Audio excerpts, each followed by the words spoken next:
CM Jagan పైన దాడి ఘటనపై ఏపీ డీజీపీ రాజేంద్రనాథ్ రెడ్డికి ఫిర్యాదు చేశారు వైసీపీ నేతలు. నిందితులను గుర్తించి చర్యలు తీసుకోవాలని ఫిర్యాదులో పేర్కొన్నారు.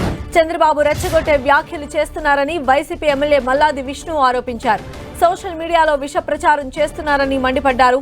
ఇప్పటికే ఎన్నికల కమిషన్కు ఆధారాలతో సహా ఫిర్యాదు చేశామన్నారు.